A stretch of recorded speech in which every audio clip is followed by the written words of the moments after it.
మిగతా అప్డేట్ చూస్తే కేసీఆర్కు ఆయన కుటుంబ సభ్యుల నుంచి ప్రమాదం ఉందని ఎంపీ ధర్మపురి అరవింద్ అన్నారు. అందుకే ఆయన ఫామ్ హౌస్లో ఉంటున్నారని తెలిపారు. కన్న బిడ్డలు ఆయనను కలవాలన్నా ముందుగా అపాయింట్మెంట్ ఉండాలని తెలిపారు.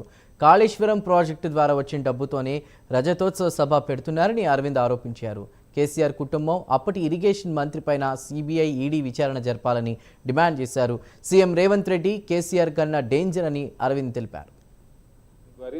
మీ సభకి అయ్యే ఎన్ని పదుల కోట్ల ఖర్చు అవుతున్నది, ఎక్కడికి వెళ్ళి వచ్చింది? ఇళ్ళకెళ్ళి వచ్చిందే కదా.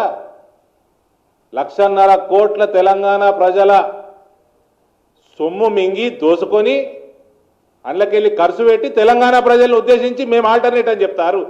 బేవకూఫ్, నీకు ఆల్టర్నేటే కాంగ్రెస్ వాడు, మళ్ళీ నువ్వు ఎట్లా ఆల్టర్నేట్ అవుతావు? సిబిఐ ఎంక్వైరీ, థరో ఎంక్వైరీ వీళ్ళ కుటుంబం మీద, ఆనాటి ఇరిగేషన్ మంత్రి మీద, ముఖ్యమంత్రి మీద, కేటీఆర్ మీద జరగాలి. నేను కేసీఆర్ కంటే రేవంత్ ఎక్కువ డేంజర్ కదా. అదే ఆఫీసర్లు కంటిన్యూ ఎందుకు చేస్తున్నాడు? నిన్ను ఆల్టర్నేట్ ఎందుకు ఎన్నుకున్నారు?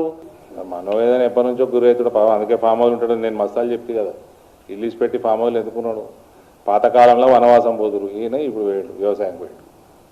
ఈ వేదనకి ఆయనకు భయము, వేదన ఒకటి, భయం కూడా ఒకటి. ఇంట్లో ఉంటే మెత్తబెట్టి చేయడం చంపేస్తాడు రాత్రే. ఆ ఫామ్ హౌస్లోకి పోయి ఆడ కొడుకు బిడ్డ కూడా రావాలంటే ముందే అపాయింట్మెంట్ ఇవ్వాలంటే వాళ్ళు క్లియరెన్స్ ఇస్తేనే లోపలికి వస్తారట. ఈడ ఉంటే మెత్తబెట్టి చంపేస్తారని భయం కూడా ఉన్నది. ఆయన జాతిపిత అని నువ్వు తెలంగాణను అవమానిస్తున్నావు బ్రదర్.